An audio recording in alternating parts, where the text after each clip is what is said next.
Sebuah harga. Sebastian terus mengelak, dia enggan memberitahu tentang perjanjiannya bersama dengan Antis, di mana paman dari Nana itu sama saja dengan menjual dirinya kepada Sebastian. "Mas," teriak Nana lagi. "Jangan teriak-teriak dong yang, nanti tuh suaranya sakit." "Lagian kamu ngelamun," ucap Nana dengan mata menyipit. Beginilah jika Nana sudah mulai merasa nyaman dengan orang yang ada di dekatnya, dia lebih menggemaskan dengan kata-kata pedasnya. "Lagi, lamunin apa nanti malam?" Contohnya pertanyaan seperti itu, tahu aja, kamu belum jawab. "Apa?" tanya Sebastian yang kesekian kalinya. "Maksud Ibu Rina apa? Uang apa? Katanya paman aku sama kamu ada perjanjian." "Nggak usah dipikirin ya," jawab Sebastian untuk yang kesekian kalinya. "Nggak penting kok." Jawaban itu yang membuat Nana yakin kalau Sebastian tidak ingin memberitahunya, jadi dia memilih diam daripada memaksa. Hal aneh lainnya yang terjadi, Sebastian tiba-tiba berbelok arah yang bukan menuju jalan kampung halamannya. "Apa nih?" tanya Nana. "Kok nyasar?" "Gak nyasar sayang, kita kesini dulu ya. Masa ke rumah kamu gak bawa apa-apa?" Nana menatap dengan mulut terbuka. Sekali lagi Nana menengok ke belakang dan melihat banyaknya barang bawaan untuk orang tuanya. Dia memilih diam daripada membuang energi. Tapi anehnya lagi, Sebastian malah berhenti di rumah makan Padang. "Mas lapar?"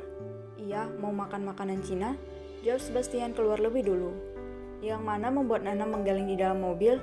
"Sinting kah?" gumamnya pelan. Sebastian dengan baiknya membukakan pintu mobil untuk sang istri. "Kamu kesana duluan ya." "Kamu pesan apa?" "Apa aja deh, beli apa yang kamu mau ya sayang. Sekalian kalau mau sama tempatnya juga boleh." Dan Nana tinggal sendirian di sana sementara sang suami pergi ke kamar mandi. Di kamar mandi, Sebastian segera menelpon Hans untuk menyelesaikan masalah paman istrinya itu. "Halo Tuan." "Hans, aku bilang aku tidak ingin terlibat lagi dengan paman dari istriku. Apa yang akan Nana lakukan jika dirinya dijual? Dengan dia tahu kalau dia tidak lebih dari boneka mainan." "Tapi yang saya lihat Anda tidak merealistiskannya Tuan. Jadi mungkin Nyonya Nana akan baik-baik saja." "Tidak, aku ingin dia tidak mengetahuinya. Cepat bereskan mereka, aku akan makan dulu." "Baik Tuan." "Sayang, kita tidak akan berlama-lama di sini bukan?" Nana paham pertanyaan suaminya, jadi dia mengangguk. "Nanti malam ada kok jatah." Dan akhirnya mereka sampai di rumah sang istri, di mana rumah tersebut sudah direnovasi, yang mana membuat Nana terkejut. "Kok Mas nggak bilang-bilang sih ini udah direnovasi?" "Kejutan dong sayang," ungkap Sebastian. Apalagi sekarang kondisi ayah mertuanya membaik, jadi yang lebih banyak diam di rumah dan hanya ke rumah sakit untuk cek saja. Sebastian sudah merasa tenang saat tidak melihat adanya orang-orang penagih hutang lagi, dan sepertinya Rina juga sudah mendapat sedikit tekanan dari Hans hingga dia datang dengan senyuman manis. Anak ibu udah datang? Gimana perjalanannya?" "Hah?"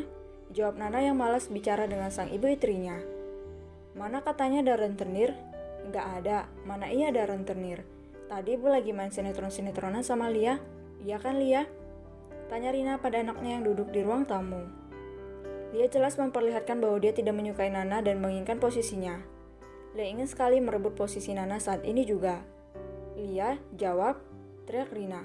"Iyalah, gak idem," gumam Nana. "Itu barang biar ibu aja yang ambilin. Mas Sebastian kalau mau ketemu sama ayah mertua silakan aja, udah nunggu dari tadi." Sebastian menatap Nana. "Nanti aku nyusul, mau beresin ini dulu." "Oke," ucap Sebastian meninggalkan istrinya di sana dengan Lia. Sementara Rina sibuk mengambil barang-barang bawaan Nana. "Apa kau tahu?" tanya Lia. Nana diam. "Kau itu dijual oleh pamanmu?" Nana baru menengok menatap Lia yang menyilangkan tangannya di dada. "Kau dijual, sungguh memalukan. Itu sama saja dengan kau itu pelacur yang melayani orang yang membeli. Menjijikkan bukan?" Nana mengerutkan keningnya. "Berapa hargaku?" "Ibu bilang sekitar 1 miliar. "Wah," gumam Nana. "Menjijikkan bukan? Itu fantastis." "Apa?" tanya Lia kesal. "Tidak sebanding denganmu yang hanya pacaran dengan dibelikan teh manis." Lia menatap kesal pada Nana yang merespon dengan biasa saja keinginannya. Nana akan marah lalu bertengkar hebat dengan sang suami. Dan Lia dengan bodohnya ingin mengambil alih posisi Nana dengan menggoda Sebastian setelah mereka bertengkar. "Kau tidak marah?" tanya Lia untuk yang kesekian kalinya. "Bukannya aku yang harus bertanya begitu?" tanya Nana, balik kemudian memilih menyusul sang suami yang ada di kamar ayahnya. Nana awalnya diam sejenak di ambang pintu, menatap interaksi ayahnya dan suaminya yang terlihat akrab. Ayahnya pun terlihat sangat bahagia, bisa bercengkrama dengan menantunya. Dan Nana menatap cukup lama bagaimana suaminya terlihat tulus. Dia memang kesal karena kenyataan yang baru saja diketahuinya, tapi Nana tidak berhenti bersyukur kalau suaminya memperlakukannya dengan sangat baik. "Kenapa diam di sana, Nah?" tanya ayahnya yang menyadari putrinya sedang berdiri di sana. Sebastian pun menengok. "Kenapa di sana, Yang? Sini. Mau nyiapin makanan?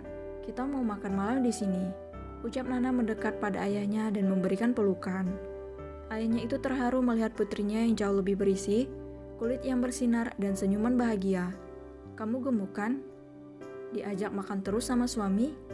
Ayahnya tertawa mendengar itu, berbeda dengan Sebastian yang selalu kehilangan kata-kata jika sudah berhadapan dengan sang istri. "Kamu bahagia?" "Gimana nggak bahagia? Orang Mas Sebastian itu gudangnya duit." Kini ayahnya Nana tertawa sambil menatap Sebastian. "Maaf ya Nak, udah nggak kaget kan sama sifat anak bapak?" "Udah biasa Pak," jawab Sebastian. "Nana nyiapin makan dulu ya." "Iya, kalau ke makanan aja ribut, nanti tambah gemuk tuh." Nana mengangkat bahunya.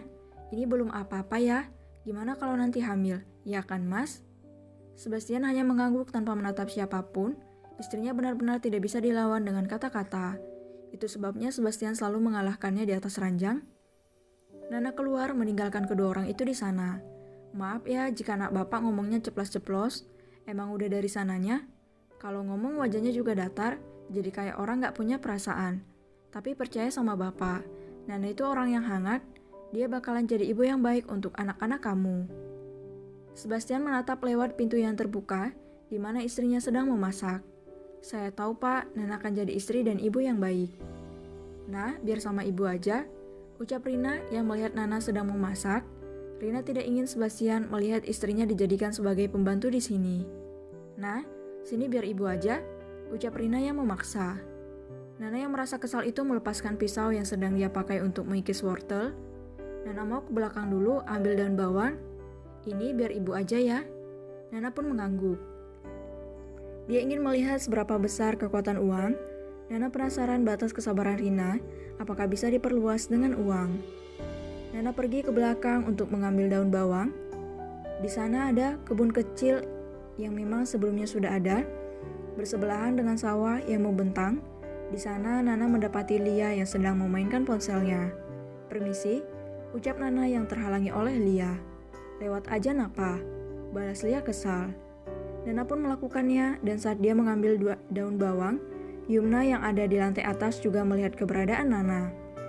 Rumah mereka bertetangga, jadi Yumna bisa melihat Nana dengan jelas. "Nah," Nana menengok dan melihat Kak Yumna di sana. "Sini Nak, lagi petik ini Kak," jawab Nana dengan berteriak. Hal itu membuat Yumna yang turun dan menemui Nana. Yumna sendiri tidak sadar ada Lia di dekat semak sedang bermain ponsel. "Kakak kenapa kesini? Itu perutnya, aduh." "Kakak punya berita buat kamu." "Berita apa Kak?" "Dokter Derry, dia balik lagi ke rumah sakit ini. Pas kakak cek ke sana, dia nanyain kamu tahu." Dan kalimat itu didengar Lia, otaknya memutar rencana baru lagi.